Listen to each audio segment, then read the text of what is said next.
Kierkegaard, the first existentialist, from Existentialism, by Walter Kaufmann. 1. On His Mission. It is now about 4 years ago that I got the notion of wanting to try my luck as an author. I remember it quite clearly. It was on a Sunday, yes, that's it, a Sunday afternoon. I was seated as usual out of doors at the cafe in the Fredericksburg Garden. I had been a student for half a score of years. Although never lazy, all my activity nevertheless was like a glittering inactivity, a kind of occupation for which I still have a great partiality, and for which perhaps I even have a little genius. I read much. I read much, spent the remainder of the day idling and thinking, or thinking and idling, but that was all it came to. So there I sat and smoked my cigar until I lapsed into thought. Among other thoughts, I remember these. You are going on, I said to myself, to become an old man without being anything, and without really undertaking to do anything.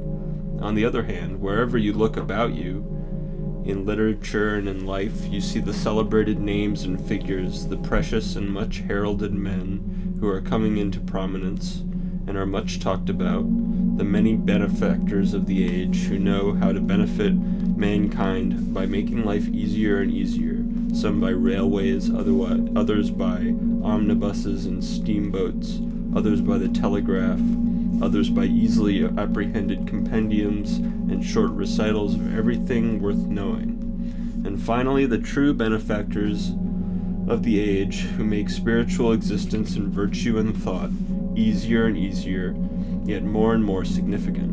And what are you doing? Here my soliloquy was interrupted, for my cigar was smoked out and a new one had to be lit. So I smoked again.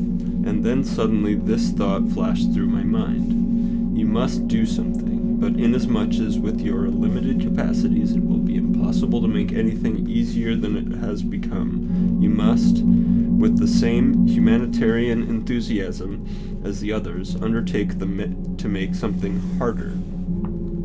This notion pleased me immensely, and at the same time it flattered me to think that I, like the rest of them, would be loved and esteemed by the whole community. For when all combine in every way to make everything easier, there remains only one possible danger, namely that the ease becomes so great that it becomes altogether too great. Then there is only one want left, though it is not yet a felt want, when people will want difficulty.